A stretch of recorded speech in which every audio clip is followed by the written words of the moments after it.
Number শর্ত হলো ঈমান। ঈমানদার যারা হবে আমি আল্লাহ তাদেরকে জান্নাতুল ফেরদাউসের মেহমান বানায়া দিব। শর্ত হলো বান্দা তোমার ভিতরে ঈমান থাকতে হবে, ঈমান থাকতে হবে, ঈমান থাকতে হবে। ঈমান যার ভিতরে আছে ওই ব্যক্তিটার জন্য আল্লাহ রাব্বুল আলামিন বলেন, যদি তুমি নিজেরে ঈমানদার দাবি করো এবং তুমি যদি বলো আমি একজন ঈমানদার, নিজেরে ঈমানদার দাবি করছো, আল্লাহর কসম যতদিন না পর্যন্ত তোমার ঈমানের পরীক্ষা না হবে ততদিন পর্যন্ত আল্লাহ তোমার কবরে নিবে না। ঈমানের পরীক্ষা আছে, পরীক্ষায় উত্তীর্ণ হইলে পরে রেজাল্ট যদি ভালো হয় তারপরে আল্লাহ আপনাকে জান্নাতে ঢুকাবে। এই জান্নাতে যাওয়ার আগে বহু পরীক্ষায় উত্তীর্ণ হতে হবে। বিনা পরীক্ষায় বিনা ভালো রেজাল্ট ছাড়া আল্লাহ জান্নাতের ভিতরে ঢুকাবে না। কিশোরগঞ্জের বায়না, কটিয়াদির বায়না, প্রতিটা কথা আপনি একটু দিলের কান লাগায় শুনেন। এই কথাগুলি একটা আমার মন গড়া হবে না, প্রতিটা কথা আপনার আমার জীবনের জন্য অনেক উপকারী কথা হতে পারে, জীবনের মোড় ঘুরাইয়া দিতে পারে, হেদায়েতের রাস্তা আল্লাহ দেখায়া দিতে পারে। তবে যার নিয়ত যতটুকু আল্লাহ তারে দিবে ততটুকু। নিয়ত আপনার বরকত। যদি আপনার নিয়ত থাকে সহি যে কথাগুলি দিলের কান লাগায় শুনবো আর আমল করবো, তাহলে আল্লাহ এখানে হেদায়েতের ঘোষণা দিতে পারে। যুবক ভাইরা কথাগুলি মনোযোগ দিয়া শুনেন। এক, ঈমানদার যদি নিজের দাবি করি তাহলে বুঝে নিও ঈমানের একটা পরীক্ষা আছে। পরীক্ষা ছাড়া কারো কি কোনোদিন প্রমোশন বাড়ে? প্রমোশন বাড়ে না। পরীক্ষার মাধ্যমে মানুষের প্রমোশন বাড়ে। আল্লাহ বলেন দুনিয়া নামক এই জায়গাটাকে আমি একটা পরীক্ষার হল বানাইছি। আর পরীক্ষায় মানুষ ঢুকে এবং পরীক্ষা শুরু হয় যখন মানুষের বালেগ হয়। মানুষটা যখন বালেগ হয়ে যায় পরীক্ষার হলের ভিতরে ঢুকে যায়। আল্লাহ রাব্বুল আলামিন বলেন বান্দারে আমি পরীক্ষা না নিয়া কাউরে জান্নাত দিব না।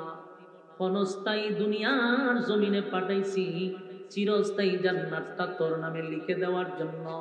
তবে ক্ষণস্থায়ী জান্নাত, ক্ষণস্থায়ী দুনিয়াতে আইসা পরীক্ষা দিয়া যদি রেজাল্টটা ভালো পড়স, ওয়াদা দিলাম জান্নাতুল ফেরদাউসের মেহমান আমি তোরে বানায়া দিব। তবে শর্ত হলো ঈমান। ঈমান ছাড়া মালিক জান্নাত দিবে না গো। শর্ত হলো ঈমান। ঈমান ছাড়া আল্লাহ জান্নাত দিবে না। ঈমানদার তো আমরা সবাই দাবি করতেছি, সবাই তো ঈমানদার দাবি নিয়ে বসে আছি। ঈমানদার দাবি করলেই হবে না, ঈমান যারা আনছে তাদেরকে ফলো করা দরকার। এক নাম্বার হলো আমরা সাহাবায়ে কেরামদের ঈমান দেখব, তারা কেমন ঈমান আনছে, তাদের ঈমান কেমন ছিল। এদিকে খেয়াল করে আমাদের ঈমানটারে ওইভাবে মজবুত করতে হবে, শক্তিশালী করতে হবে। আর আমাদের যে ঈমান সকালবেলা ঘর থেকে বাহির হয় ঈমানটা লইয়া, হায় হায় মুসলমান 5 টাকার চা খাওয়ায়া ঈমান বিক্রি হয়। অথচ সাহাবায়ে কেরামদের জীবনী পড়ছি, তাদের ঈমান কেমন ছিল, তাদের ঈমান কেমন ছিল। জীবন দিয়া দিছে, ঈমান দেয় না রে। জীবন দিয়া দিছে কিন্তু ঈমান দেয় নাই, ঈমান দেয় না। আল্লাহর নবীর অসংখ্য সাহাবীরা তাদের বুকের উপরে পাথর রাখা হয়েছে, তাদেরকে প্রচন্ড উত্তপ্ত গরম বালুর মধ্যে শোয়া রাখা হয়েছে। এমনকি সাহাবীদের গলার মধ্যে রশি লাগানো হয়েছে, লাগাইয়া মরুভূমি দিয়া টানছে আর বলছে এই আব্দুল্লাহর পুত্র মুহাম্মদের কালেমা ছেড়ে আমাদের বাপ দাদার ধর্মের মধ্যে ফিরে আয়, আর না হয় তোদেরকে দুনিয়ায় থাকতে দিব না। নির্মম ভাবে নির্যাতন করে তোদেরকে হত্যা করব। বুকের মধ্যে পাথর রাখছে, এত বড় পাথর জিহ্বা বাহির হয়ে গেছে। তারপরে কাছে গিয়া কয় ঈমান ছাড়বেনি, ঈমান যদি ছেড়ে দেস তাহলে তোদেরকে ছেড়ে দিব। ওই সাহাবীদের ঈমান এত শক্ত, কানের কাছে মুখ লাগায়া দেখে জিহ্বাটা বাহির হয়ে গেছে, এরপর মুখ দিয়া বলে আহাদ আহাদ, এক আল্লাহ এক আল্লাহ, যেরকম সুবহান। ইমানের এত পাওয়ার, ইমানের এত পাওয়ার গো। আমাদের উপরে মুসিবত আসলে আমরা দুর্বল হয়ে যাই, একটু সর্দি হইলে জ্বর হইলে আমরা দুর্বল হয়ে যাই, একটা মুসিবত যদি আসে আমরা দুর্বল হয়ে যাই।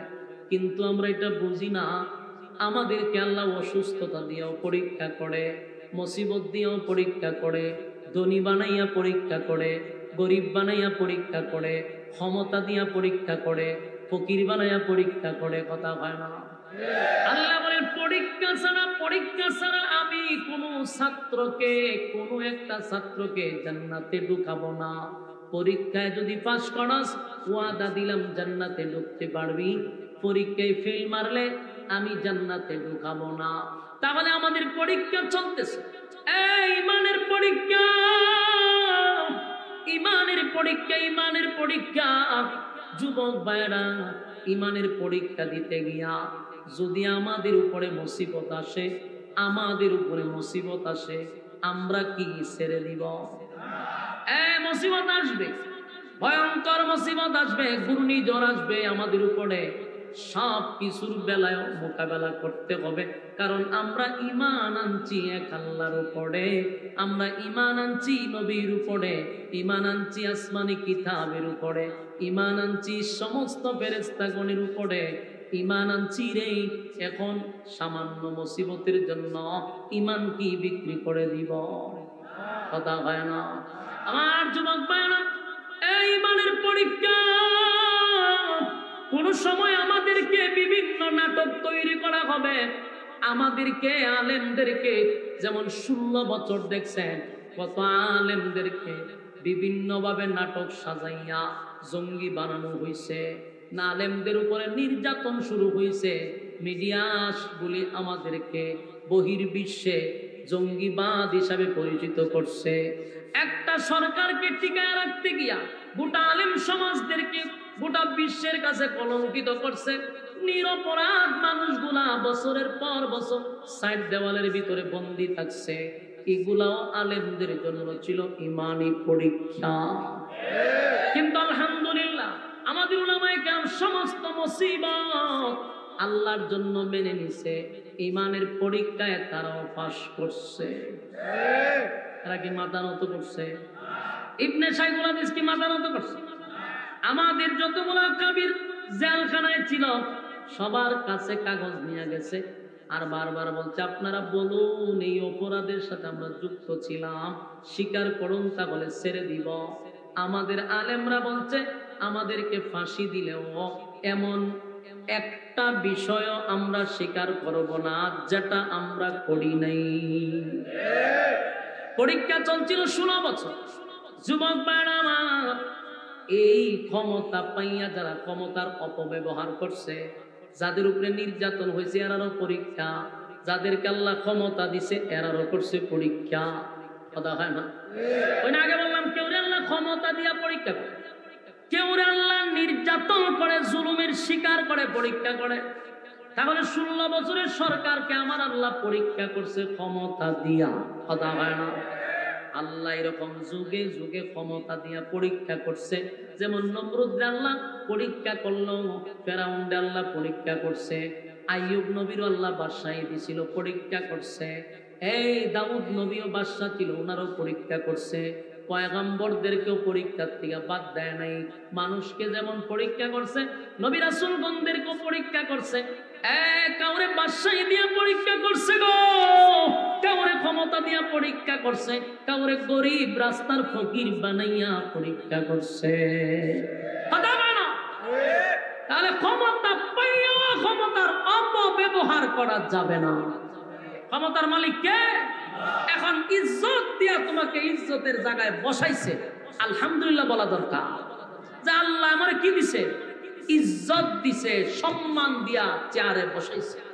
এখন যদি চেয়ার পাইয়া ক্ষমতার অপব্যবহার করি, জুতা দা ফিডায়ও লামাইতে পারে। কথা হয় না? জুতা দা ফিডায়ও লামাইতে পারে। তাই আমি বলবো ক্ষমতা যারা পাইছেন অতীত থেকে শিক্ষা গ্রহণ করেন। অতীত থেকে কি করতাম? যদি 16 বছর যারা রাজত্ব করছে এরা যদি এর আগের অতীত গুলার থেকে শিখতো তাহলে এরকম অপমান তারাও হতো না। এখন যারা ক্ষমতায় আছে তাদেরকেও বলবো শিক্ষা গ্রহণ করুন, না হয় আল্লাহ ইজ্জতের মালিক বেইজ্জতেরও মালিক। আপনারা কি মনে করেন খুব শান্তিতে আছে? দেশ খুব শান্তিতে চলতেছে? দেশ যে কোন দিকে যাচ্ছে সেটা নিয়ে আমরা চিন্তিত। ভয়ঙ্কর একটা পরিস্থিতিতে আছে। সম্মানিত সুধী, বাংলাদেশের কমলমতি শিশুরা তাদের হুঙ্কারে এবং তাদের অক্লান্ত পরিশ্রমে মাদ্রাসা, কলেজ, ভার্সিটি, ইউনিভার্সিটি ছেলে মেয়ে সহ সবাই তো এই যুদ্ধে অংশগ্রহণ করছে, ঠিক কিনা? এর মধ্যে একটা অংশ ছিল আলেমদের। বাংলাদেশের বহু আলেম এই যুদ্ধের সাথে জড়িত ছিল। আজকে এই জালেম থেকে আমরা বাচ্চা আসলাম, এখন দেখা যায় নতুন করে যে নকশা সাজানো হচ্ছে, এটা আরো ভয়ঙ্কর, আরো ভয়ঙ্কর। এটা আমার কাছে কিছুক্ষণ আগেও একটা বিষয়, এক আলেম একটা লিখিত আকারে আমার কাছে একটা বিষয় দিয়ে গেছে। বিষয়টা হলো বাংলাদেশে এখন যা চলতেছে এটা নিয়ে আমরা আতঙ্কে আছি। বাংলাদেশে উপদেষ্টা নামক কয়েকজনকে যে ঢুকানো হয়েছে এটা নিয়ে আমরা আতঙ্কে আছি। যেই ফারুকি বর্তমান তাকে কি করা হয়েছে, ওই যে কি কয় মোস্তফা সারোয়ার ফারুকি, একজন নাট্যকার, তাকে উপদেষ্টায় বসানো হয়েছে। স্পষ্ট কথা, প্রত্যেকটা আলেমদেরকে বলবো প্রতিটা মাহফিলে সাধারণ জনগণকে এই ব্যাপারে জাগ্রত করা দরকার। এই বাংলাদেশ কোন নাস্তিক স্বাধীন করে নাই। অসংখ্য আলেমদের রক্তের বিনিময়ে, অসংখ্য কমলমতি শিশুর রক্তের বিনিময়ে এই বাংলাদেশ দ্বিতীয়বারের মতো স্বাধীন হয়েছে। অসংখ্য আলেমের রক্ত আছে। সেখানে আপনি নাস্তিক বসাবেন, সেখানে আলেম বিদ্বেষী বসাবেন, এখানে ভারতের পাঁচড়া গোলামদেরকে বসাবেন, বাংলাদেশের মানুষ মেনে নেবে না। আমি আশ্চর্য হয়ে গেছি, একটা নাট্যকার যে আল্লামা আহমদ শফী সাহেবকে তেঁতুল হুজুর বলছে, কথা কি বুঝতেছেন? সে আল্লামা আহমদ শফী সাহেবকে তেঁতুল হুজুর বলছে, এমন একটা নব্য নাস্তিককে উপদেষ্টা মন্ডলী বানায় রাখছেন। বাংলাদেশে কি আর আপনি উপদেষ্টার জন্য যোগ্যবান ব্যক্তি দেখেন না? আপনারা কাদের ইন্ধনে তাদেরকে শপথ করাচ্ছেন? শুনেন, বাংলাদেশের মানুষ এত বড় একটা সংগঠন, শক্তিশালী সংগঠন আওয়ামী লীগ, এত বড় একটা সংগঠনকে যদি মসনদ থেকে টেনে হেসড়ে লামাইতে পারে, আপনারা কি মনে করছেন আপনারা যেমনে মনে চায় এমনি দেশ চালাবেন, যারে মনে চায় তারে উপদেষ্টা বানায়া দিবেন, দেশের জনগণ তা খালি চুপ করে দেখবে, চকলেট চুষব? আমি বক্তব্যটা দিতাম না, কিন্তু আমি অন্তরে ব্যথা পাইছি। এটার প্রতিবাদ করণে মাদ্রাসার কয়েকজন ছাত্রদেরকে গ্রেফতার করা হয়েছে। একটা নাস্তিকের বিরোধিতা করার কারণে দেশের সরকার তাদেরকে গ্রেফতার করা হয়েছে। তাহলে আপনারা এই দেশ ফেসিবাদ থেকে বাঁচলেন কই? কোথায় বাঁচলেন? আরো ভয়ঙ্কর দিকে যাচ্ছে। আমি দেশের সরকারকে বলবো, আলেমরা আপনাকে মহব্বত করে, আমাদের আস্থা এবং বিশ্বাসের জায়গা হলো ডক্টর ইউনূস। আপনাকে সর্বমহলের মানুষ আপনাকে পছন্দ করে।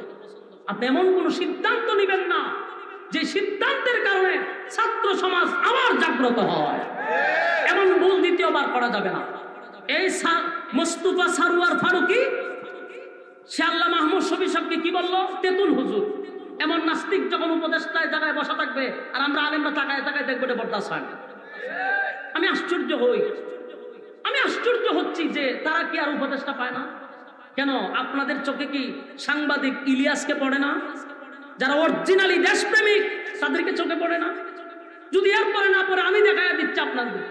কেন? পিনাকি ভট্টাচার্য ওই যে বাহিরের দেশে থাকে, এরা দুইজনের বক্তব্যে ছাত্রদের, ঘুমন্ত ছাত্রদেরকে বিপ্লবী আওয়াজ, তাদের বিপ্লবী আগুন তাদের মাথায় ধরাইছে এই দুই সাংবাদিক। তারা অরিজিনালি দেশপ্রেমিক, তোমরা তাদেরকে দেখো না। আইনা ঢুকাইছো নাস্তিক রে, যারা আমার আকাবিরদেরকে তেতুল হুজুর বলছে, এর আজকে নেতৃত্ব দিবে, এটা সহ্য করি কেমন আমার খাওয়া। নাট্যকার সিনেমায় যারা সব সময় কাজ করে, এমনকি আরো আশ্চর্য হবেন, এই মোস্তফা সারোয়ার ফারুকী সমগামিতার সাথে জড়িত। নাউজুবিল্লাহ বাড়ি দিয়ে বলবেন, সে কিসের সাথে জড়িত? সমগামিতাকে প্রমোট করে এমন একটা নষ্ট আর বস্তকে আপনি উপদেষ্টায় বসায় রাখবেন, আর আলেমরা তা তাকায়া দেখবে। বাংলাদেশ এটা হতে পারে না। বাংলাদেশের সমস্ত আলেমদেরকে বলবো, প্রতিটা মঞ্চের থেকে রাজপথে এই ব্যাপারে সোচ্চার হওয়া দরকার। যারা আলেম বিদ্বেষী তারা কোনোদিন এই জায়গায় বসতে পারে না, কারণ হাজার হাজার ছাত্রদের রক্তের উপরে দাঁড়িয়ে আপনি দাদার পাও ছাড়বেন, এটা কি আমরা সহ্য করে নিব? সহ্য হবে না। এই জন্য আপনারা জাগতে হবে, ঘুমন্ত ঈমান জাগ্রত করুন, দেশ বাঁচান, এদেশে ইসলাম রক্ষা করুন, না হয় অস্তিত্ব থাকবে না। পা ছাড়ছি সারাটা জীবন, এখনো কি আমরা পাই ছাড়তাম? এই জায়গার থেকে বার হয়ে আসতে হবে। এই জন্য আমাদের আগে ঈমান শক্ত করতে হবে। সব কিছুর মূল হলো ঈমান। যদি ঈমানি জজবা থাকে, ঈমানি শক্তি থাকে, তাহলে কোনো কিছু আমাদেরকে পরোয়া করবে না ইনশাআল্লাহ। সব কিছুর মোকাবেলা করতে পারবো ঈমান যদি শক্ত হয়। মানে আমার ঈমানই নাই, তো সে আলেমরে গালি দিছে, আমার শরীরে জজবাই আসে না, কারণ ঈমান নাই। একজন ঈমানদার ব্যক্তি সে কিরে বরদাস্ত করবে, কথা হয় না। এই জন্য এক নাম্বার কি করতে হবে? নিজের ঈমানকে তাজা করতে হবে, নিজের ঈমানকে শক্তিশালী করতে হবে। সাহাবায়ে কেরাম তাদের ঈমানের শক্তি ছিল, তাই 1 লক্ষ বেঈমানের সাথে মাত্র 60 জন ব্যক্তি দাঁড়ায় গেছে যুদ্ধ করার লেগে। সাধারণ কথা, 1 লক্ষ সোলজার বাহিনী এসে দাঁড়াইছে। খালেদ বিন ওয়ালিদ কয়, আমি একলাই যথেষ্ট, 60,000 মানুষ আর আমি একজন যথেষ্ট। বলুন, এটা কি শরীরের শক্তিতে বলছে না ঈমানের শক্তিতে? খালেদ বিন ওয়ালিদ কয়, 60,000 সোলজার আমার পিছনে দাঁড়ানো। সালাম পিরাইয়া দেখে 60,000 সোলজার বাহিনী অস্ত্র নিয়ে দাঁড়ায় আছে। খালেদ বিন ওয়ালিদ কই, 60,000 রে দৌড়ানি আমার 1 মিনিটের ব্যাপার। সুবহান। আবু উবাইদা ইবনুল জাররাহ রাদিয়াল্লাহু তাআলা আনহু বলে, এটা কিভাবে সম্ভব? আপনি যে বললেন 60,000 রে একাই দৌড়াইবেন, কিভাবে সম্ভব? উনি বললেন যে আমি একজন ঈমানদার। সুবহান। আমি জিন্দা, আমি ঈমানদার। আর যাদের ভিতরে ঈমান নাই তারা হইল মুর্দা। কথা বলেন, যাদের ভিতরে ঈমান নাই তারা কি? মুর্দা। যদি 60,000 করে 60 লক্ষ হয়, তাও তো একজন জিন্দা লোকের সাথে পারার কথা না। সুবহানাল্লাহ। ঈমান দেখছেন কয়টাতে? 60,000 আইছে, সবটি মরা। আর আমি একা যুদ্ধ করবো, আমি ঈমানদার, আমি জিন্দা। তার ঈমানের পাওয়ার কতটুকু? সুবহানাল্লাহ। এই যুবক ভাই, তাই আল্লাহ বলেন, ইল্লাল্লাযীনা আমানু, 1 নাম্বার ঈমান আনো, ঈমান আনো আমি আল্লাহর উপর। বলুন 1 নাম্বার কি? ঈমান। ইল্লাল্লাযীনা আমানু ওয়া আমিলুস সালিহাত। 2 নাম্বার হলো তোমরা নেক আমল করো। বলুন 2 নাম্বার কি? এই যুবক ভাই, কথাগুলি একটু মনোযোগ দিয়ে শুনেন। 2 নাম্বার হলো ঈমান, ঈমানের পরে হইল নেক আমল। 2 নাম্বার নেক আমল। 1 নাম্বার তো ঈমান আনবেন, 2 নাম্বার ঈমানের পরে আপনার কাজ হলো নেক আমল করা। কথা কয় না? 2 নাম্বার হলো নেক আমল করা। এই যে মাহফিলে বসছেন, আরামের ঘুম হারাম করে নরমাল বিছানাতে আপনি বসে গেছেন, এটা হলো 2 নাম্বার কাজ, এটা হলো নেক আমল। কথা কয় না? আমি যে আপনাদের সামনে মাঝে মধ্যে আয়াতগুলি পড়তেছি, প্রতিটা অক্ষরে অক্ষরে 10টা করে নেকি আপনার আমল নামায় আল্লাহ ঢুকায়া দিতেছে। আমি পড়ে যতটুক সব পাচ্ছি, আপনারা শুইনা শুইনা এই সবই পাইতেছেন। তাহলে নেক আমল ছাড়া হাসরের মাঠে 4 পয়সার কোনো দাম নাই। আমার উপরে কি বিরক্ত হইতেছেন আপনারা? আপনাদের লড়াছড়া ভাবমূর্তি দিকে বোঝা যায় বিরক্ত হইতেছেন, ছেড়ে দিতাম না। তাহলে মনোযোগ দিয়ে শুনতে হবে। 1 নাম্বার হলো ঈমান, 2 নাম্বার হলো ঈমানের পরে তোমাকে নেক আমল করতেই হবে। কারণ হাসরের মাঠে একটা নেকি আপনার বাবা আপনাকে দিবে না, একটা নেকি আপনার মা আপনাকে দিবে না। একটা নেকি আপনার স্ত্রী আপনাকে দিবে না। এবং আমার কথা না, আল্লাহ কোরআনে বলেন স্পষ্ট কথা, ইয়াউমা ইয়াফিরুল মারউ মিন আখিহি ওয়া উম্মিহি ওয়া আবি ওয়া সাহিবাতিহি ওয়া বানি। সুবহানাল্লাহ। আল্লাহ রাব্বুল আলামিন বলেন কিয়ামতের কঠিন ময়দানে মা তার সন্তানকে দেখে চিনে তারপর পরিচয় দিবে না, এটা যে আমার সন্তান। কি বুঝলেন? মা সন্তানকে দেখে চিনবে যে এটা আমার সন্তান, কিন্তু পরিচয় দিবে না, পরিচয় দিবে না। কেন পরিচয় দিবে না জানেননি? যদি আমি এখন পরিচয় দেই গো, তাহলে সন্তান যদি আমার কাছে একটা নেকি চায়, আমি তারে কোথা থেকে একটা নেকি দিব? একটা নেকি হাসরের মাঠে কেউ আপনাকে দিবে না। মা সন্তানকে নেকি দিবে না, সন্তান মাকেও নেকি দিবে না। কুটিয়াদির বাড়া মুরব্বী বাবারা, হাতে পায়ে ধরে বলি যুবক ভাইদেরকে, অনেক মুরব্বীর দাড়ি কিন্তু সাদা হয়ে গেছে, চুলগুলি সাদা হয়ে গেছে, চামড়াগুলি কিন্তু ডিল হয়ে গেছে, দাঁতগুলি কিন্তু লড়াচড়া করে, চোখের জ্যোতিটাও কমে গেছে, শরীরটা এখন আগের মতো আর কাজ করে না, শরীর কাঁপে। একা দাঁড়াইতে গেলে আর একটা লাঠির প্রয়োজন। এই যে বার্ধক্যে পৌঁছে গেছেন, এগুলা কিসের সিগনাল? বান্দারে, এটা তোর মরণের সিগনাল। তুই বুঝস নাই? প্রতিদিন কবর তোমাকে 5 বার ডাকতে থাকে, মরণ তোমার সিগনাল দেয়। মালাকুল মউত আজরাইল প্রতিদিন মানুষের সামনে দাঁড়ায়, দাঁড়ায় ছবি নিয়ে আসে আর চেহারার দিকে মিলায় যে আজকে কি আমার এর নেওয়ার দায়িত্ব নেই। চেহারা মিলায় প্রতিদিন। আজরাইল আজকে আমার সামনে 5 বার আইছে, আপনার কাছেও মালাকুল মউত আইছে 5 বার। প্রতিদিন আইসা আপনার সঙ্গে ছবি মিলায়, টাইম মিলায়। যেদিন ছবি আর টাইমে মিলে যাবে রে, উপায় নাই, উপায় নাই। আমরা তো আছি রঙ্গ তামাশায়, বন্ধুদেরকে নিয়ে আড্ডা মারায় আসি, তামাশার মধ্যে লিপ্ত। অথচ মালাকুল মউত আজরাইল দৈনিক 5 বার আমার সঙ্গে দেখা করে। যেদিন হায়াত ফুরায়া যাবে, যেদিন আমার টিকেটের মেয়াদ শেষ হয়ে যাবে, সেদিন কিন্তু আমার সামনে মালাকুল মউত সাক্ষাৎ করবে। কথা হয় না? হায়াত কিন্তু আমাদের সীমিত। কারণ হায়াত কি? আমাদের পুঁজি হইল সীমিত। আল্লাহ বলেন ওয়াল আসর, সময়ের কসম। তাফসীর কারকরা বলে, সময়ের ব্যাখ্যা দিতে গিয়ে সমস্ত আলেমরা বলে এই সময়টা আল্লাহ কোন সময় বোঝাইল রে? তাফসীর কারকরা বলেন এটা হইল ওই সময় যেই সময়টুকু আল্লাহ তোমাকে বরাদ্দ করে দিছে। তার মানে আল্লাহ আমাদেরকে হায়াতের কসম করে ফেলেছে। আল্লাহ হায়াতের কসম করে বলেছে ইন্নাল ইনসানা লাফি খুসর। আল্লাহ বলেন সময়ের কসম, তার মানে হায়াতের কসম, নিশ্চয়ই তোরা ক্ষতিগ্রস্ত। আমার যুবক ভাইরা, আল্লাহ নিজে প্রথম কসম করছে। কিসের কসম রে? কিসের কসমটা মালিক করলে একবার কি চিন্তা করছে? আমাদের জীবন পুঁজির কসমটা কিন্তু আল্লাহ করছে। কসমটা কইরা কয় নিশ্চিত তোরা ক্ষতিগ্রস্ত। মালিক কসম কইরা কয় আমরা ক্ষতিগ্রস্ত, তাহলে বাঁচবো কেমনে? বাঁচার দরকার আছে না নাই? এই মুরব্বী কথা বল না কেন? যুবক ভাইরা কথা বলেন না কেন? আমার কথাগুলা কি একটাও আমার মন গড়া বলতেছি?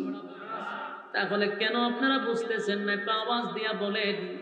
আমার আল্লাহ আমাদেরকে বলছে আমরা ক্ষতিগ্রস্ত, তাহলে বাঁচার উপায় আছে? আল্লাহ যদি কয় নিশ্চয় নিশ্চয় তোরা ক্ষতিগ্রস্ত, ক্ষতিগ্রস্ত বলার আগে আগে করছে কসম, পরে কয় তোরা ক্ষতিগ্রস্ত, তাহলে জাগা মতো শেষ।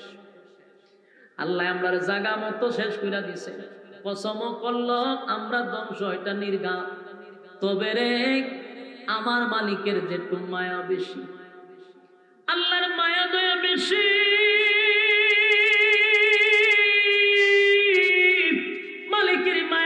বেশি গো, মালিকের মায়া দয়া বেশি। মায়া দয়া বেশি হওয়ার কারণে আল্লাহ প্রথম বলছেন নির্ঘাত তোরা ক্ষতিগ্রস্ত, ওয়াল্লাহ সময়ের কসম তোরা ক্ষতিগ্রস্ত, ইন্নাল ইনসানা লাফি খুসর, তোরা ক্ষতিগ্রস্ত। কিন্তু মায়া আর দয়ার কারণে ক্ষতিগ্রস্ত বলার পরে আল্লাহ কয় অপশন দিলাম চারটা। দূরে কোন কয়টা অপশন দিলাম? চারটা। চারটা অপশন যারা পালন করবি, চারটা কর্মসূচি যারা পালন করবি, ওয়াদা দিলাম আমি তোদেরকে ধ্বংস করব না। সুবহানাল্লাহ। এটা হয়তো সবার মাথায় ঢুকে নেই, আবারও বলছি মনোযোগ দিয়ে শুনেন। প্রথম তো আল্লাহ সিদ্ধান্ত নিছে, কসম করে বলছে তোরা নিশ্চয়ই ক্ষতিগ্রস্ত। কিন্তু পরবর্তীতে আল্লাহর মায়া দয়াটা বেশি, তাই আমাদেরকে বাঁচানোর জন্য অপশন দিছে কয়টা? চারটা অপশন দিয়া বলে বাংলা সুর আমার আল্লাহ, আমি আল্লাহর মায়া দয়া বেশি, তাই চারটা অপশন দিলাম। যদি পালন করস ওয়াদা দিলাম আমি তোরে ধ্বংস করব না। যদি তুই পালন করস আমি তোরে ধ্বংস করব না। তাহলে এক নাম্বার হলো ঈমান, দুই নাম্বার হলো নেক আমল। নেক আমল, নেক আমল, নেক আমল। ঈমানটা আনতে হবে একমাত্র শুধুমাত্র কার উপরে? এই ঈমান হলো আল্লাহর উপরে। আল্লাহ ছাড়া কোনো মাবুদ নাই, কোনো ইলাহ নাই, কোনো শরীক নাই। আল্লাহ ছাড়া কারো কাছে চাওয়াও যাবে না, কারো কাছে মাথা নত করা যাবে না। কথা হয় না? সন্তান হয় না, চাইবেন কার কাছে? সন্তান দেওয়ার মালিককে। আপনাদের আওয়াজ বড় কম। সন্তান দেওয়ার মালিককে? সন্তান দেওয়ার মালিক আল্লাহ। ব্যবসায় বরকত দেওয়ার মালিক আমার আল্লাহ। এই ব্যবসায় বরকত দেওয়ার মালিক আল্লাহ। আল্লাহ কয় সন্তান দেওয়ার মালিক আমি আল্লাহ। কিন্তু কোন বান্দা যদি সন্তান চায়া বসে কোন বাবার কাছে, বলুন ঈমান থাকবো নি? বক্স একটু বাড়ান, বক্সে বাড়ান, হালকার ঈমান গলায় ধরতেছে। বলুন, যদি মানুষ বলে আল্লাহ বাবার দরবারে গিয়ে বাবা আমার সন্তান নাই, আমি আপনার কাছে আসছি, ঈমান থাকবো নি? কথা হয় না, ঈমান থাকবে না, ঈমান ধ্বংস হয়ে যাবে রে। আল্লাহ বলেন একমাত্র চাইতে হবে কার কাছে? মাথাটা কি কোন জায়গায় আনত করা যাবে? কথা হয় না। আল্লাহ ছাড়া কারো কাছে মাথা নত করলেই তো আল্লাহ বলেন শিরিক করলি, শিরিক যারা করে তাদেরকে আল্লাহ মাফ করে না। কথা হয় না। শিরিক করো না, বেদাত করো না, আল্লাহ ছাড়া কারো কাছে মাথা নত করো না। শিরিক করো না, বেদাত করো না, আল্লাহ ছাড়া কারো কাছে মাথা নত করো না। করণ যাইব পীরের পূজা, ঘোড়ের পূজা ইসলামেতে নাই, তবু মানুষ আল্লাহ ছাড়া মাথা যেন আয়। পীরের পূজা, ঘোড়ের পূজা ইসলামেতে নাই, তবু মানুষ আল্লাহ ছাড়া মাথা যেন আয়। কোরআন পড়ো, হাদিস শিখো, তার দিক যেও না। শিরিক করো না, বেদাত করো না, আল্লাহ ছাড়া কারো কাছে মাথা নত করো না। আমাদের মাথা আল্লাহ ছাড়া কারো কাছে মাথা নত করা যাবে না। আমরা কি করব? আমার যুবক ভাইরা, ঈমান আনছি একমাত্র আল্লাহর উপরে। ঈমানের জন্য যদি জীবন দিতে হয় জীবন দিয়া দিব, ঈমানের জন্য যদি মাল দিতে হয় মাল দিয়া দিব। খোদার কসম কোনোভাবেই যেন ঈমান ছাড়া না হয়।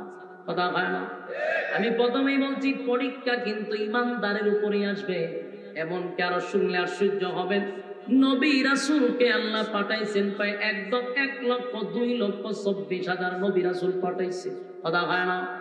আমার যুবক ভাইরা, নবীরা ছিল মাসুম। বলুন কোন নবীদের কি গুনাহ ছিল? না।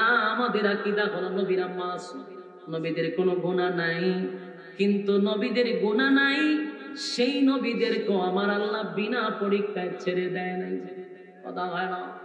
বলুন নবীদের পরীক্ষা করছে কিনা? পরীক্ষা করছে গো। এক আইয়ুব নবীর 18 বছর আল্লাহ পোকা দিয়া শরীর খাওয়াইল, এটা কি পরীক্ষা ছাড়া? কথা হয় না? আইয়ুব নবীরে প্রথম দিছে বাদশাহী, তারপরে সমস্ত ধ্বংস করে দিছে সম্পদ, এরপরে বানাইলো পথের ভিখারি, এরপরে শরীরে দিল রোগ, শরীর পছন্দ দল কিরায় দল, শরীরটা 18 বছর লাগাইয়া পুকারে দিয়া খাওয়াইল। আল্লাহ আইয়ুব নবীরে পরীক্ষা করলো। 18 বছরের ভিতরে আইয়ুব নবীর জীবনী পড়ে দেখা গেল 18 বছরের ভিতরে আইয়ুব নবী আল্লাহর প্রতি বিন্দু পরিমাণ অসন্তুষ্ট না। বাদশা থাকতে যেমন আমার মালিককে স্মরণ করছে গো, সারা শরীর কিরায় খেয়ে ফেলল, অসুস্থ শরীর নিয়ে আমার মালিকের প্রতি সেই রকমই আল্লাহর কাছে রাজি এবং খুশি। হাসরের মাঠে আল্লাহ এই আইয়ুব নবীরে অনেক মানুষের কাছে দাঁড় করাবে শুধু এক্সাম্পল দেওয়ার জন্য।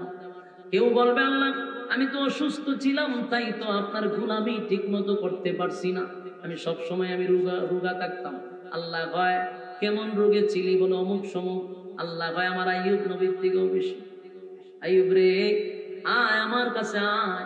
আইয়ুব নবীর পাশে দাঁড় করায় বলবে এই যে আমার আইয়ুব 18 বছর তার শরীরটাকে পুকে পছন্দ করছে, মানুষ কাছে আসতো না দুর্গন্ধের কারণে। 3টা বিবি ছিল রে, একে একে 3টা বিবির মধ্যে 2টা বিবি চলে গেল, শুধুমাত্র রহিমা আইয়ুব নবীর পাশে ছিল। বাকি কয়জন বিবি পালাইছে? 2 জন বিবি পালাইছে। কেন জানেন? দাঁড়ে আসলে পরে প্রচন্ড দুর্গন্ধ করে, মানুষ কাছে থাকতে পারে না। তাই আইয়ুব নবীরে ছেড়ে 2টা বউ চলে গেল, কিন্তু রহিমা যায় নাই। আইয়ুব নবী বলে রহিমা তুমি কেন রইলা? তুমিও চলে যাও, তুমিও চলে যাও, আমার কাছে কেউ আসতে চায় না গো রহিমা। সারাটা গ্রামের মানুষ নাকে রুমাল দিয়ে আসে, দুর্গন্ধে এলাকার মানুষ আমার সহ্য করতে পারে না, কেউ আমার পাশে থাকে না। শরীর থেকে কিরা এইভাবে এরকম করতেছিল, কিরা আপুকে কেউ আসলেই তো মুখে নাকে রুমাল দিয়া দাঁড়াইত। আল্লাহর পয়গম্বর আইয়ুব বলেন প্রাণের বিবি হে, তুমি আমার কাছ থেকে চলে যাও, এমন একটা মানুষের সাথে তাইকা তোমার জীবনটারে ধ্বংস কইরো না। দিছে প্রাণের স্বামী গো, সুখের সময় তো আপনার কাছেই ছিলাম, আপনি ছিলেন দেশের বাদশা, আমি ছিলাম দেশের রানী। দুঃখের সময় সুখের সময় আপনার পাশে ছিল, এখন আপনার পাশে কেউ নাই, দেশের কোনো জনগণ নাই, কেউ তো আপনার পাশে দাঁড়ায় না, আপনার শরীরের দুর্গন্ধের কারণে আপনার পাশে কেউ আসে না। কত বন্ধু ছিল আপনার, দেশের বাদশার আশেপাশে কত লোক থাকতো, আজকে কেউ নাই, কেউ নাই, কেউ না। এমনকি সব সম্পত্তি আল্লাহ ধ্বংস করে দিছে। বড় বড় উটের পাল ছিল, সবগুলার আগুন দিয়া জ্বালায়া দিছে। বকরির পাল গুলাকে আল্লাহ আগুন দিয়া জ্বালায়া দিছে। গুদামের মধ্যে খাবার রিজার্ভ ছিল, সবগুলার আল্লাহ আগুনে জ্বালায়া দিছে। আইয়ুব নবীর 7টা ছেলে ছিল, 7টা ছেলেকে আল্লাহ দুনিয়ার থেকে সরাই দিছে, মানে কেউ নাই, সব শেষ, সব শেষ। দেশের বাদশাহীও হারাইছে, নিজের সম্পদও হারাইছে। এখন মানুষ ওনার পাশে আসে না দুর্গন্ধের কারণে। 2টা বিবি চলে গেল, রহিমাকে বারবার বলে রহিমা তুমিও চলে যাও।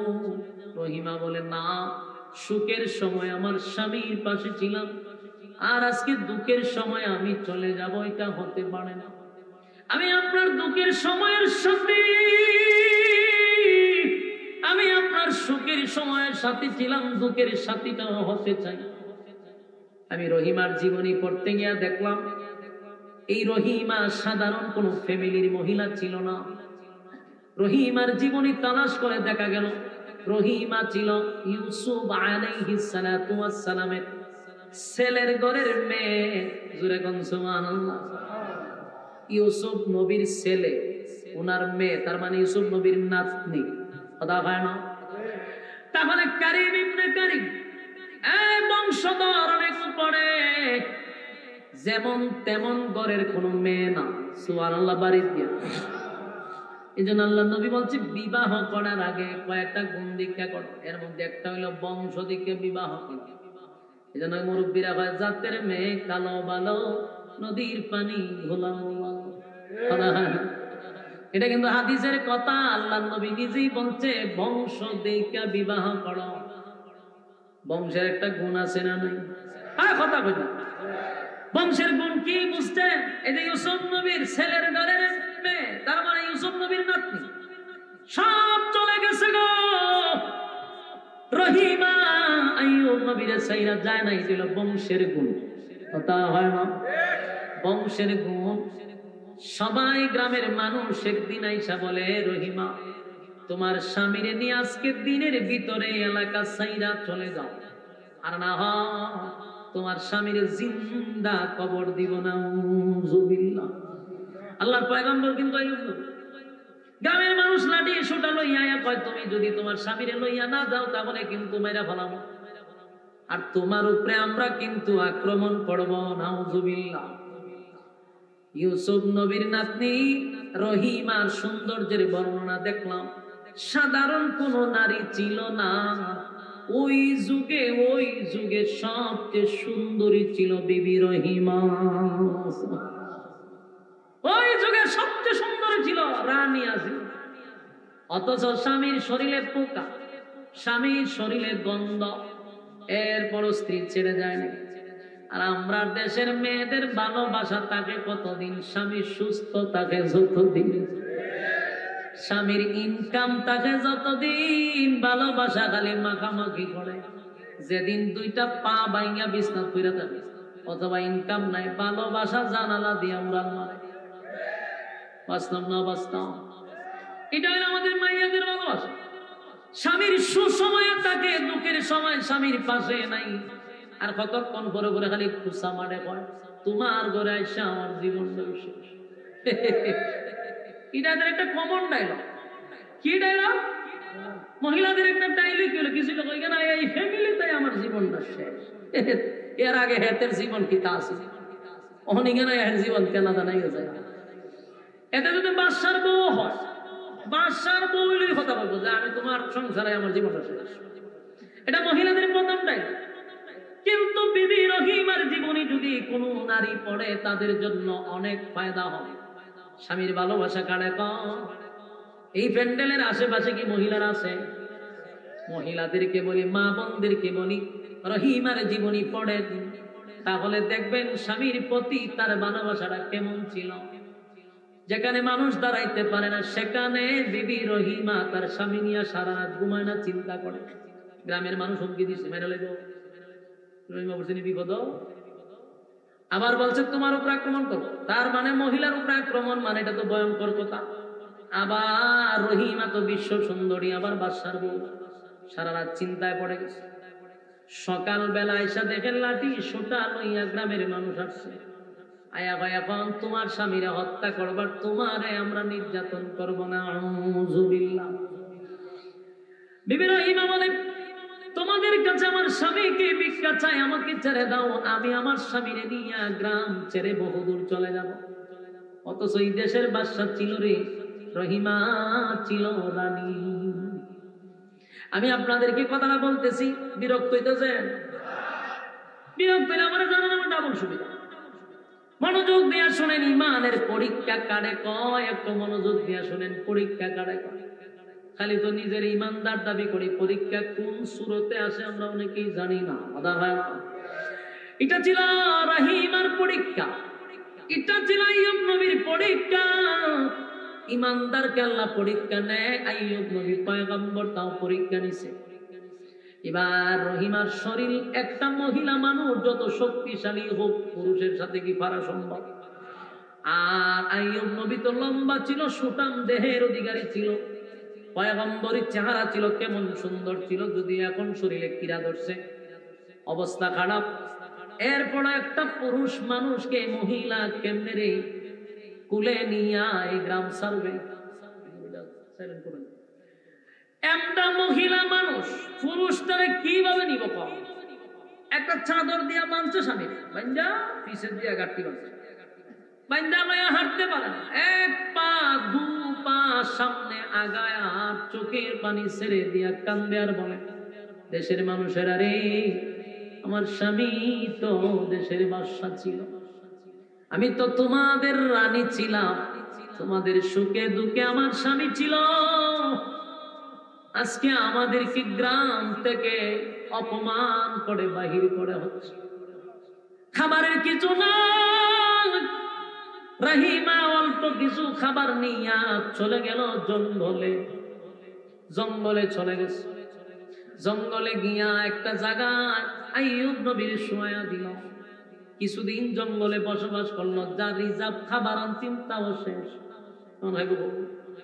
এখন তো খাবার নাই রহিমা চিন্তায় পড়ে গেল আমার স্বামীর যদি পেটে খিদা লাগে আর পেটের খিদায় যদি কাতর হয়ে যাবে কি জবাব দিব আমার স্বামী না খাইয়া মারা যাবে এটা আমি বরদাস্ত করতে পারি না ভালো করে শুনেন পরীক্ষা কানে কয় একটা মহিলা দেশের বাদশা ছিল রে বাদশার বৌরানী ছিল বিশ্ব সুন্দরী রহিমা স্বামীর পেটের খিদা নিবারণ করার জন্য নিজেই তো কাজের মহিলা সাজলো সুবহানাল্লাহ বাড়ি দিয়া আমার মা বোনেরা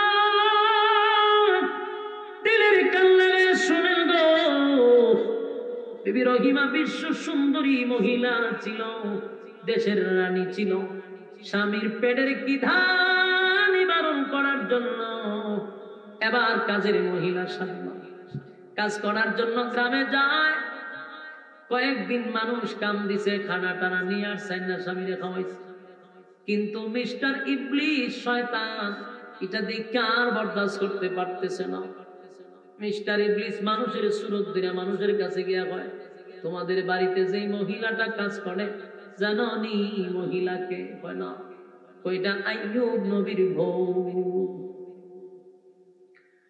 কইলে আমাদের বাড়িতে কি রানী সাহেবা কাজ করে বলে হ কয়টা তো বড় কথা না কথা হইল এই মহিলা যে তোমাদের বাড়িতে কাজ করে আইয়ুব নবীর শরীরে যে রোগ এই রোগ ছোঁয়াছুঁই রোগ তোমাদের প্রত্যেকটা মানুষ তো এই রোগ আক্রান্ত হইবা এই মহিলার কারণে তোমরা সব ধ্বংস হইবা গ্রামের মানুষের সর্বনাশ এটা তো হওয়া যাবে না রহিমা আসছে কাজ করার জন্য গ্রামের মানুষ কিপটা গেছে তুমি এলাকায় থাকতে পারবা না তুমি আইয়ুব নবীর বউ তোমার শরীর থেকে রোগ ছোঁয়ায় রোগ আমাদের আবার শরীরে আসবে চিন্তা করেন কত মর্মান্তিক ঘটনা যুবক ভাইরা আমার রহিমা চোখের পানি ছেড়ে দিয়ে কয় হায় রে আমি তোমাদের বাড়িতে কাজ করে 4টা খাবারের ব্যবস্থা করি আমার স্বামী অসুস্থ স্বামীর মুখে আমি খাবার তুলে দিই কাজ যদি বন্ধ হয়ে যায় বলো না আমি আমার স্বামীটারে কিভাবে বাঁচাই গ্রামের মানুষের কাছে কেমতি মিনতি করলো কোনো লাভ নাই শেষে রহিমা সিদ্ধান্ত নিল ঘরের কাজ করতে দিবে না কিন্তু একটা কাজ তো করতে দিবে এটা হলো লাকড়ি আমি বিভিন্ন বাগান থেকে লাকড়ি কাটুরিয়ার কাজ করব কি বুঝলেন হ্যাঁ আমার কথা কি বুঝতেছেন আপনারা একজন দেশের রানী হাতে কুড়াল নিছে দেশের রানী বিশ্ব সুন্দরী হাতে কুড়াল লইয়া কাটুরিয়ার কাজ করবে স্বামীর মুখে খাবার তুলে দেওয়ার জন্য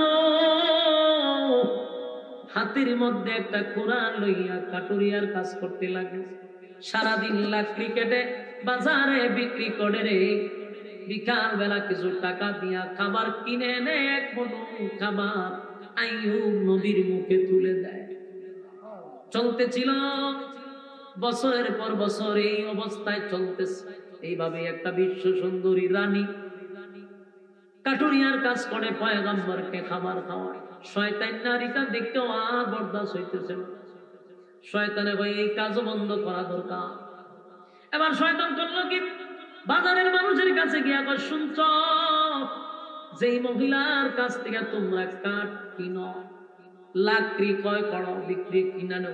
এই মহিলা জানি কে? না, এই মহিলা হলো আইয়ুব নবীর বউ, আমাদের দেশের রানী। কিন্তু সমস্যা তো এখানে না, হয় তোমরা যে তার কাছে লাকড়ি কিনো, এই মহিলা আইয়ুব নবীর সাথে থাকে। আইয়ুব নবীর যে রূপ, এই রূপ তো এটা সোয়াসুই রূপ। তোমরা লাকড়ি নেও, সারা গ্রামে এই রোগে আক্রান্ত হইয়া সবাই মারা যায়। সাবধান নেই, এই মহিলার কাছ থেকে লাকড়ি কিনা যাবে না। চিন্তা করো শয়তান না কত বড় খারাপ। এখন লাকড়ি কিনতে যায় মানুষ কিনে না, হয় না? তুই আমরা কাছে না, বিভিন্ন চোখের পানি ছেড়ে দিয়ে কান্দে আর কয়, হায় রে, এখন আমি আমার স্বামীর খাবারের ব্যবস্থা কোথা থেকে করবো? আইয়ুব নবী তো মরে নাই, আল্লাহ তোমার একটা রোগ দিছে, কিন্তু পেটে তো কিদা লাগে। পেটের কিদা ধরলে পড়ে স্ত্রী আর সহ্য করতে পারে না। এখন আর কাজও করতে পারে না, লাকড়িও কাটতে পারে না। কোথায় যাবে, কোথায় খাবার পাবে? পাগলের মতো হয়ে গেছে। কি করবে, কি করবে, কি করবে? একটা পর্যায়ে বিবি রহিমা দূরে কোথাও গিয়ে দেখে একজন লোক চুল কিনে, মানুষের চুলগুলা কিনা কিনা বিক্রি করে। বিবি রহিমা একটা পর্যায়ে স্বামীর খাবারের জন্য কোনো উপায় না পেয়ে মাথার চুল কেটে অর্ধেক কেটে বিক্রি করে দিচ্ছে। সুবহানাল্লাহ, বাড়িতে গিয়া ভাবে। আমি কথা বলি, আল্লাহর কসম, এটা কোনো চটি বইয়ের গল্প নয়, কোনো কাল্পনিক গল্প নয়। কথাগুলি একেবারে বাস্তব কোরআনের কথা। আল্লাহ আইয়ুব নবীর পরীক্ষা করছে রে, নবীদেরকেও আল্লাহ ছাড়ে নাই। পরীক্ষা ছাড়া কাউরে জান্নাত দিবে না। বিবি রহিমা বাদশার বউ হইয়া, দেশের রানী হইয়া নিজের স্বামীর খেদমত করে কয় গো, স্বামীর খেদমত করে কয়, স্বামীর খেদমত করে কয়। নিজের চুল কেটে বাজারে বিক্রি করে একবেলা খাবারের ব্যবস্থা করছে, আর বাকি মাথাটা দেখে আইয়ুব নবী রান্না খাওয়াইছে। শয়তান না দেখা এটাও সহ্য হয় না। শয়তান কয়, কারবারটা দেখছো, এখন কি করি? শয়তান মানুষের সুরত দুইরা। রহিমা যখন চলে গেছে, তখন আইয়ুব নবীর সামনে শয়তান আয়া বইছে। বইয়া হয়, ভাইসা, আমি আপনার দেশের একজন নাগরিক, আপনি তো ছিলেন বাদশা। আপনার বউয়ের বিষয় একটা কিছু বলার জন্য আসছিলাম, যদি আপনি অসুস্থ, আপনি কষ্ট পান। কত সুন্দর শয়তানের বক্তব্য। আপনি কষ্ট পান, কি কইবা? আপনার বিবি যে আপনারে খাওয়ায়, জানেননি কেমনে খাওয়ায়, কিভাবে খাওয়ায়, কোনো খবর লইছে না? খবর লন না কেন? আপনি না পয়গম্বর? আপনার বিবি চুরি করে আপনাকে খাবার খাওয়ায়। আপনার বিবি চুরি ধরা খাইয়া মানুষ তার মাথা খামায়া দিছে। নাউযুবিল্লাহ। চিন্তা করে ফেলেন কত ফেসলা হয়েছে। আপনার বিবি তো চুরি করছে। আইয়ুব নবী বিশ্বাস করে না, না, আমার বিবি কোনদিন চুরি করতে পারে না, এমন কাজ আমার বিবি করতেই পারে না রে, আমার বিশ্বাস হয় না। শয়তান বিশ্বাস করানোর জন্য কয়, বিশ্বাস না করলে আমার কথা বিশ্বাস না হলে পরীক্ষা করে। মাথা দেখেন কাপড় দিয়ে ঢাকা রাখে, বলবেন মাথার কাপড়টা সরানোর জন্য, ধরা পড়বো। বিবি রহিমা স্বামীর খাবারের জন্য ঘুরতে ছিল, করিয়া খাবার নিয়ে যখন আবার আইয়ুব নবীর কাছে আসছে, আইয়ুব নবী রাগান্বিত হইয়া বলে, এই রহিমা, তুমি আমার যে খাবার খাওয়া, ওইগুলা কি চুরির মাল খাওয়া? রহিমা সহ্য হয়ে গেছে। রহিমা সহ্য হয়ে আমার প্রাণের স্বামী, আমি আল্লাহর পয়গম্বরের স্ত্রী, আপনি একজন পয়গম্বর, আমি আপনাকে চুরির মাল খাওয়াবো, এটা কেমনে হয়? কিন্তু আইয়ুব নবী বলেন, না, আমি বিশ্বাস করি না, তোমার মাথা তার ওড়না সরায়া দেও, আমি একটু দেখব। বিবি রহিমা আশ্চর্য হয়ে গেল, শরীর কাঁপুনি শুরু করে দিছে। হাই রে, মাথার চুল যদি দেখে আমার স্বামী অর্ধেক নাই, মনে কষ্ট পাবে। তারপরও মাথার ওড়নাটা সরাইতে দেখে অর্ধেক মাথায় চুল নাই। আইয়ুব নবীর পুরা সন্দেহ চলে আসছে, কথা তো সত্য। এবার আইয়ুব নবী রাগান্বিত হইয়া বলে, রহিমা, এখন আমার কাছ থেকে তুই চলে যাবি, তোর চেহারা একটা মুহূর্ত আমি দেখতে চাই না। আমি একজন আল্লাহর পয়গম্বর, আমারে তুমি কেমনে তুমি আমারে এই চুরির মাল খাওয়াইলা? আইয়ুব নবী যখন বলতেছিল আর কসম করে ফেলছে, আল্লাহর কসম, আমি যদি সুস্থ হই 100 বেতের আঘাত তোমার শরীরে দিব।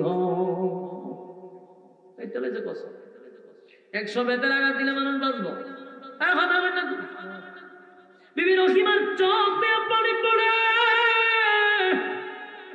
আমাদের দেশের মহিলারা যদি এমনটা হইতো রে, কষ্ট করে যদি খাওয়াই, তার স্বামী যদি হইতো যে তোর 100 বেতের আঘাত দিব, তুই আমার চোখের সামনে দিয়ে, আমরা দেশের মহিলা হলে আর একটা ভাড়া দিয়ে মারি দিলাম কথা বলে নে, তোর জান যখন জানা দেয় ভাড়া দিয়ে মেরে তোর লেগে এতটুক করলাম, আর শেষে তুই আমার অপবাদ। কথাটা বাস্তব কইছি না বাস্তব? এমন খান ফটাই লিছি। এখন যে পরিস্থিতি দেশে শুরু হয়েছে, আজকে একটা নিউজ দেখলাম। আজকে নিউজটা কি জানেননি? একটা মাদ্রাসার ছাত্র, এটা কি সাদ, ও সাদ, সাদ বলে না, মাদ্রাসার ছাত্র বলতে ডিস্কু, ডিস্কু বুঝছেন? টুপি টাপি নাই হাতে, এতে চলাফেরা যা বুঝলাম, ফ্যানটাও পরে আবার পাঞ্জাবিও পরে। কোন মাদ্রাসা ছাত্র আল্লাহ জানে। নিউজে লেখছে কি মাদ্রাসা ছাত্র, রাম বামরা তো একটু দাড়ি দেখলে টুপি দেখলে এটা মাদ্রাসা ছাত্র বানাই নিছে। আচ্ছা যাক, ধরে নিলাম মাদ্রাসা ছাত্র। তো মাদ্রাসা ছাত্র কি ফেরেস্তা এই জায়গা নাকি? কথা হয় না? দিক মাদ্রাসা ছাত্র কি ফেরেস্তা না, সব আল্লাহর ফেরেস্তা। আখাম পুখাম হবল জায়গাতেই আছে, পরিমাণ কম পরিমাণ বেশি। মাদ্রাসা পরিমাণ কম কেন? আর আল্লাহকে ভয় করে বেশি। বাস্তব না বাস্তব কইছি? এখান পরিস্থিতি আমরা মুখ বন্ধ করে করেছি, সন্দেহ কয়টা মাদ্রাসাতে আখাম পুখাম হয়, এর থেকে বেশি কলেজ ভার্সিটিতে হয়। সুশিক্ষায় শিক্ষিত হওয়ার পরেও সমগামীর মতো একটা বিষয়কে তারা মানে প্রমোট করতে থাকে। আখাম কুখাম মাদ্রাসা কেন্দ্রিক হয় না, হয় তোদের জায়গাতে, মেইন জায়গাতে হয়। কয়টা মাদ্রাসায় খুন হয়েছে বলেন? কিন্তু আমরা ভার্সিটিতে দেখি সোনার ছেলেরা আমাদের কলিজার টুকরাদেরকে কলেজের ভিতরে নিয়ে প্লাস দিয়ে নোট তুলে, হ্যাঁ, ফিরে আমি হলায় বাইরে লেখাপড়া গেলে কম করছে নাকি? সুশিক্ষায় শিক্ষিত হয় নাই, কুশিক্ষায় শিক্ষিত হয়েছে। এই জন্য এদের মধ্যে মনুষ্যত্ব নাই। নিউজ দেখলাম, এক ছেলে এক মাইয়ার সাথে তার রিলেশন তো এটা বুঝছো, যারা অহরহর। এখন তো প্রেম প্রীতি, এটা কোনো শরমের বিষয় না। ছেলেও মার সামনে আমি ওকে ভালোবাসি, আম্মা আপনার কেমন লাগছে, আমার গার্লফ্রেন্ড। ওমা আম্মা এখন বাড়িতে থাকা নেই, আগে খাওয়াই টোয়া মা রাতে খাওয়াই টোয়া লয়ে যায় ঘুরে, বয়ফ্রেন্ড গার্লফ্রেন্ড। এটা শরমের। সে গলায় টিপে হত্যা করছে, নাউজুবিল্লাহ, কিয়ামতের আলামত। কথা হয় না? কত বড় চতুষ্পদ জানোয়ারের চেয়ে নিকৃষ্ট। একটা জানোয়ারও তার বাচ্চারে মারে না, তার মারে না, কিন্তু সে মানুষ রূপী শয়তান নিজের মাকে হত্যা করছে। কইরা করছে কি? ফ্রিজের ভিতরে তুইছে, ডিপ ফ্রিজে মারে ধরে তুইছে, থইয়া হ্যাঁ করছে কি? গেছে আবার মাদ্রাসা গিয়ে এখান থেকে যাইবার আগে একটা নাটক করছে, জিনিসপত্র সব ভাঙছে, ভাঙ্গা এরপরে হয়ে গেছে মাদ্রাসা। আহে সে চিল্লাচিল্লি শুরু করছে, রে আমার বড়টা হাতিয়েছে, এটা হাতিয়েছে। কি তুইছে? আমার মা কয় মেরে লিছে। কখন কয় মা মেরে লিছে, এটা হাতি বইটা লয়ে গেছে, আমার মারা মেরে গেছে। ফেসবুকে আবার লেখছে, আমার আম্মুকে ডাকাতরা মেরে গেছে, জানাজার নামাজে তোরা সবাই আপনারা সবাই আসবে। চিন্তা হয় না কত বড় মাস্টার নাটক। ওরে প্রশাসনের দৃষ্টিতে পড়ছে বুঝি, দইরা যখন জিজ্ঞাসাবাদ করছে, পরে বাড়ি যে তোর মারে কই রাখছো, তো ফ্রিজও আছে, ডিপ ফ্রিজও। নাউজুবিল্লাহ, নাউজুবিল্লাহ। এগুলা কি কিয়ামতের আলামত না? মানুষের দ্বারা কি অসম্ভব কিচ্ছু নেই। আমরা দেশের মহিলা যদি হইতো আর স্বামী যদি হইতো তুই আমার চুরির মাল খাওয়াইতো, তুই ভাড়াটা মারিলে জায়গাতে ঠিক মারিলে তো ভাড়া দিই। আরেকটা ঘটনা আমরা সিলেট গোয়েনঘাট করছে, মুমতাহা নামক এক ছোট্ট বাচ্চাটারে মেরে লিছে। আরে ভাই, এখন তো মারামারি চলতেছে খুব মারাত্মক, মানুষের ভিতরে তো মনুষ্যত্ব নাই। দুধের বাচ্চা কি পাপ ছিল বলেন, কি দোষ করছে, কি অপরাধ করছে? বাচ্চাটারে মাইরা ওই নোংরা পানির নিচে ময়লার ভিতরে ঢুকাইতে রাখছে। চিন্তা করেন দেশটার মধ্যে কি হইতেছে। আফন মারে মাইরা লায়, শিশু বাচ্চা মাইরা লায়, হয়ে যাবে। এর একমাত্র কারণ হলো আল্লাহর ভয় তাদের ভিতরে নাই, ইমানের দুর্বলতা আছে। এই জন্য সমাজের মধ্যে বিচ্ছিন্ন ঘটনাগুলো ঘটতেছে। বাস্তব না বাস্তব? রহিমা চোখের পানি ছাইরা কাঁদতেছে, স্বামীর কথা শুনে যায়, আমি কেন চুরি করবো? আমি স্বামীর কিদা নিবারণ করার জন্য নিজের চুল বিচ্ছে আনলাম, আর অন্যদের আমার চুরির তহমত বলেছে। এরপরে স্বামীর প্রতি বেজান না, কান্দের অনেক প্রাণের স্বামী, হ্যাঁ অসুবিধা নাই, আল্লাহ যেন আপনার সুস্থ করে দেয়, তারপরে আপনি আমার বেতের আঘাত দিয়ে আমি দোয়া করি। স্বামীর লেগে দোষ, আল্লাহ তাড়াতাড়ি সুস্থ করে দেয়। কিন্তু আইয়ুব নবী তো পয়গম্বর, দমকাইয়া হয়তো আমার চোখের সামনের থেকে চলে যাইবা। রহিমা কানতে কানতে গেছে, জিবরাইল হাজির। সুবহানাল্লাহ, বাড়ি গিয়া বুঝতে পারছি আমারও একটা পর্যায়ে গেছেন, আমি আর কিতাব পড়ব, বই শেষ করে লিখেছি। দেখো জিবরাইল কয়, আইয়ুব তোমার রহিমা চুরি করে নাই, তোমার রহিমা তোমাকে চুরির মাল খাওয়ায় নাই। তুমি যে কথাগুলি শুনছো এটা আছে শয়তান, এটা মিস্টার ইবলিস। তুমি জানো না 18 বছর তুমি কিভাবে খানা মুখে দিছো। তোমার রহিমা মানুষের বাড়িতে কাজ করে করে তোমার মুখে খাবার দিছে, হালাল টাকার খাবার তুমি খাইছো। শেষের দিকে কেউ কাজে নেয় না, নিজের চুল বিক্রি করে তোমাকে খাবার দিছে। আর এই মহিলাটারে তুমি চুরির অপবাদ দিলা শয়তানের কথা শুনে। তোমার রহিমা চোর নয়। আইয়ুব নবী শোনার পরে চোখ দিয়া পানি ছাড়ছে, সেটা কান্না শুরু করছে, মালিক রে, আমার এমন পবিত্র স্ত্রীটাকে আমি কতই না আঘাত করলাম, তার মনে কতই না কষ্ট দিলাম। যুবক বাবা, আমার লম্বা ঘটনা, আমি কেন জানি এইদিকে ঢুকছিলাম ইমানের পরীক্ষা বোঝানোর জন্য, আবারও ফিরে আসছি ইমানের পরীক্ষা দেওয়ার জন্য। আইয়ুব নবী 18 বছর ওনার শরীর কিরায় খাইছে, শরীর সব শেষ, এখান পর্যন্ত খাই নিছে। একটা পর্যায়ে পোকা গলি জিব্বায় গিয়া কামড় দেওয়া শুরু করছে। 18 বছর পর্যন্ত কিরায় খাইল আইয়ুব নবী। একটা দিনের জন্য আল্লাহর কাছে অভিযোগ দিছে না, ফুক গেলে কাঠাই নেন না ভেজে খা, আল্লাহ তোরে ফাটাইছে, খা, আল্লাহ ফাটাইছে, গাছ কেটে খাইয়া যা। কোনদিন আল্লাহর ব্যাপারে অভিযোগ নাই গো। যেদিন জিব্বায় কামড় মারছে সেদিন আইয়ুব নবী বলে, আল্লাহ 18 বছর কিরায় খাইলো, কোনদিন প্রতিবাদ করি নাই। আমি অসন্তুষ্ট না, আপনার দেওয়া শরীর আপনার মাখলুকাতরে দিয়া খাওয়াইছেন, কোন আফসোস নেই। কিন্তু আফসোস হলো আমার সারাটা শরীর শেষ করে দাও, কোনো অসুবিধা নেই, আমার জিব্বাটার আপনি হেফাজত করেন। সুবহানাল্লাহ। এই জিব্বা দিয়ে আমি আপনার ডাকি, আমার সমস্ত শরীর কিরায় খাইব, কিন্তু আমার জিব্বা দিয়ে আল্লাহ আল্লাহ নাম জপি মজাই লাগে। কিন্তু এখন যদি আপনাকে ডাকার একটা মাধ্যম হলো জিব্বা, এই জিব্বাটারে যদি ফুকে খায়, আমি কার নাম কিভাবে নিব? আপনার নাম আমি কিভাবে নিব?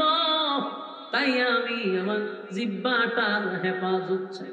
আল্লাহ ডাক দিয়ে বলে, জিবরাইল রে, আমার বন্ধু পরীক্ষায় 5 ডিভিশনে পাস করছে। আমার বন্ধুরে 18 বছর পরীক্ষা করছে।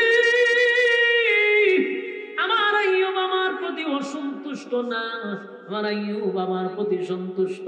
আমার আইয়ুবরে আমি পরীক্ষায় উত্তীর্ণ হয়ে গেছে, আর আমার আইয়ুবরে এই অবস্থায় দেখতে চাই না। একজন ফেরেশতা জিবরাইল এসে বলে, হুজুর আর এই অবস্থায় কাটতে হবে না, আপনার সামনেই কিছু পানি আছে, এখানে একটা ডুব দেন। শরীরটা গইরাইয়া গইরাইয়া ডুবার ভিতরে পড়ে গেছে। ডুব দিতেই যখন ওইটা দাঁড়াইছে, দাঁড়ায়া দেখে আগের চেয়ে আরো সুন্দর সুটাম দেহের অধিকারী, একটা পোকা কামড়ানোর দাগও শরীরে নাই। চেহারা আগের থেকে আরো নূরে চমকানি শুরু করছে। এই যে যুগে যেই নবী তাকে তার থেকে সুন্দর আল্লাহ কাউরে বানায় না। নবীদের চেহারাটা মারাত্মক, আলাদা বানায়। আল্লাহ বলেন আইয়ুব নবীর সৌন্দর্য আগের থেকে বাড়ায়া দিছি, বডি আগের থেকে সুন্দর, শরীরে কোনো দাগ নেই। আইয়ুব নবী আল্লাহর শুকরিয়া আদায় করতে গিয়ে নামাজ পড়তেছে, উঠটা দাঁড়ায়া বসছে, এর মধ্যে রহিমা খাবার নিয়ে আসছে। আইসা দেখে সুন্দর সুটাম দেহের অধিকারী পুরুষ একজন দাঁড়ায় আছে। রহিমা দেখে একটা চিৎকার মারছে, জঙ্গলের ভিতরে কে রে এই বেগানা পুরুষ? আইয়ুব নবী বলে প্রাণের স্ত্রী গো রহিমা, আল্লাহ আমারে পরীক্ষা করছে, আমারে আল্লাহ মুক্ত দিছে, তাকায়া দেখো এটা তোমার স্বামী, আমি আইয়ুব। আমার আল্লাহ আমার শরীর আবার ফিরাইয়া দিছে। যুবক ভাইরা, লম্বা ঘটনা, এই ওয়াজ করতে গেলে সারা রাত শেষ হইত না। মূল ঘটনা হলো আইয়ুব নবী 18 বছর কামড়ানোর পরেও বলছে আল্লাহ আমি আপনার প্রতি আগে যেমন খুশি, পোকায় কামড়ায় তখন আপনার প্রতি খুশি। আল্লাহ বলে এমন কোন নবী নাই যাদের উপর আমি পরীক্ষা নেই না। আল্লাহ সবার উপরে পরীক্ষা নেয়, কারণ ইমানদার দাবি করলে পরীক্ষা শুরু হবে। এ মুমিন, তোমারও পরীক্ষা হবে, আমারও পরীক্ষা হবে। বিনা পরীক্ষায় চিরস্থায়ী জান্নাত আল্লাহ দিবে না। তবে পরীক্ষার 1 নাম্বার শর্ত হলো ইমান থাকলে পরীক্ষা হবে, কথা হয় না। আমরা যেন পরীক্ষা আসলে পরে পরীক্ষায় উত্তীর্ণ হতে পারি, আল্লাহ আমাদের সেই সুযোগ দিত। সবাই 2টা হাত তুললা কই আমরা রাজি আছি না? না।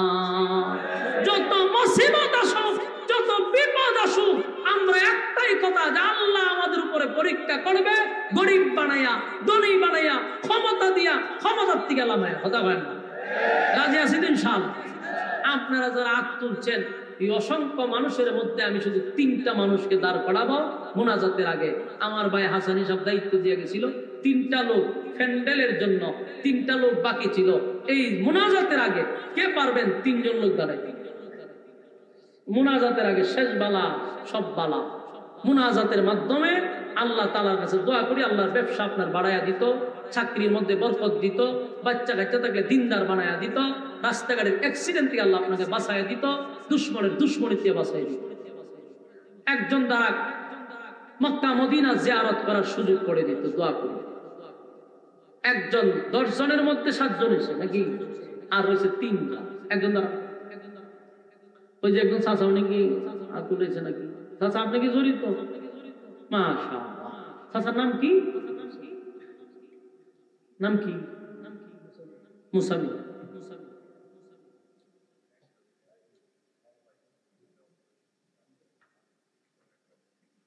আর কে বলছেন?